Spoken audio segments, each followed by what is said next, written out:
Bagaimana kita bisa menciptakan lingkungan yang mendukung untuk ABK, yang lebih mendukung ABK.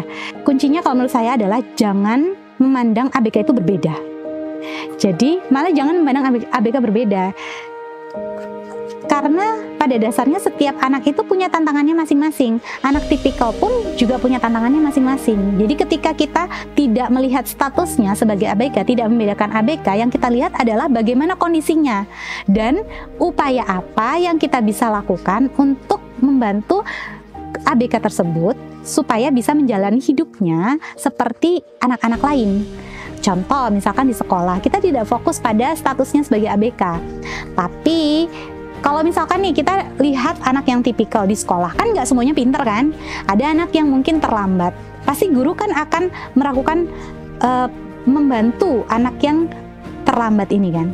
Begitu juga ketika ada ABK, yang dilakukan adalah melihat bagaimana kondisinya, kemudian upaya apa yang kita bisa lakukan untuk membantu. Memang butuh effort pasti, tidak seperti anak tipikal. Tapi kan kita fokusnya bukan di statusnya, tapi upayanya nih apa.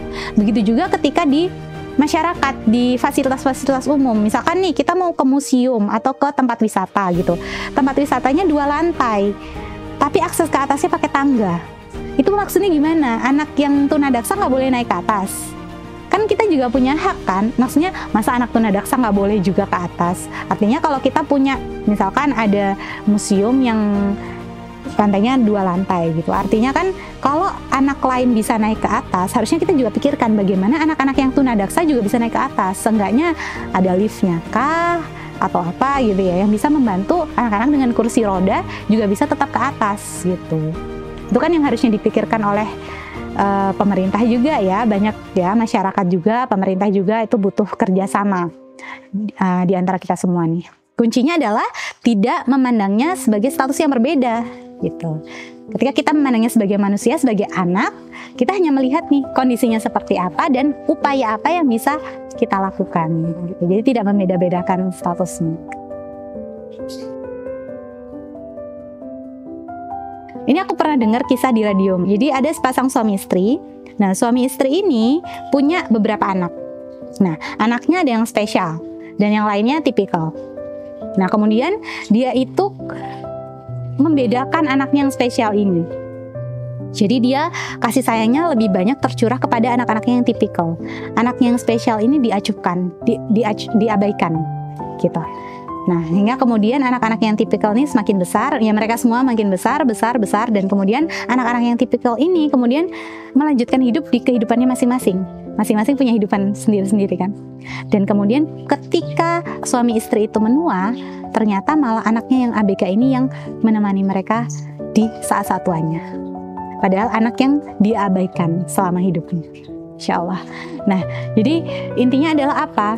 Ini sebenarnya nyambung dengan surat Al-Kahfi ayat 68. Yaitu bagaimana kamu bisa sabar atas sesuatu yang menimpamu jika kamu tidak memiliki cukup pengetahuan tentang hal tersebut. Nah, jadi ini kan kisahnya tentang Nabi Musa dan Nabi Khidir itu ya. Selama perjalanan bersama Nabi Khidir itu kan Nabi Musa bertanya terus ya, kenapa kok gini, kenapa kok gini. Nah, karena Nabi Musa tidak punya pengetahuan yang cukup tentang apa yang terjadi di balik itu, hikmahnya apa. Dan itu kan sebenarnya ilmu Allah ya.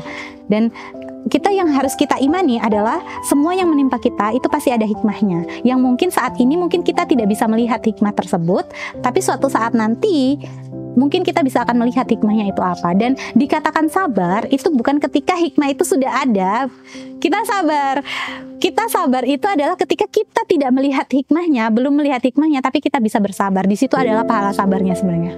Dan itu memang berat, nggak mudah, tapi balasannya luar biasa. Seperti yang kisahnya tadi di Yaumil Mizan itu, mizannya itu, pahala sabar bisa menghancurkan mizan. Kemudian nyambung lagi ke surat Al-Baqarah ayat 216, yaitu boleh jadi kamu membenci sesuatu padahal itu baik untukmu, dan boleh jadi kamu menyukai sesuatu padahal itu buruk untukmu. Sesungguhnya Allah mengetahui dan kamu tidak mengetahui apa-apa. Kadang apa yang menurut kita baik itu belum tentu bisa jadi tidak baik untuk kita, dan apa yang menurut kita buruk mungkin saat ini kita memandangnya ini kok tidak baik gitu ya. Bisa jadi itu adalah yang terbaik menurut Allah untuk kita. Jadi memang kuncinya adalah yaitu sabar. Insya Allah pahala sabar itu yang akan membuka jalan kita ke surga. Orang-orang kan bilang bahwa ini tiket ke surga, tiket ke surga. Apakah iya? Langsung kontan kita dikasih anak berkebutuhan khusus langsung masuk surga? Kan enggak.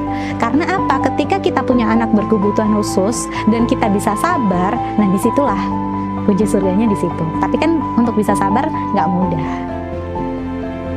Untuk ibu-ibu yang baru mengalami atau orang tua yang baru mengalami, yang pertama adalah kecewa, sedih, marah, atau mungkin denial. Itu sangat manusiawi dan wajar. It's okay. It's okay to not be okay. Take your time, tapi jangan lama-lama, karena anakmu butuh dirimu. Yang kedua, jangan pernah merasa sendiri. Karena kalau kita membuka mata, sebenarnya banyak yang sebenarnya memiliki kondisi yang serupa sama kita, meskipun tidak benar-benar sama ya. Kita tuh tidak sendiri. Yang ketiga, jangan lupa bersyukur, karena bisa jadi kehidupan kita saat ini adalah kehidupan yang diimpi-impikan oleh orang lain di luar sana.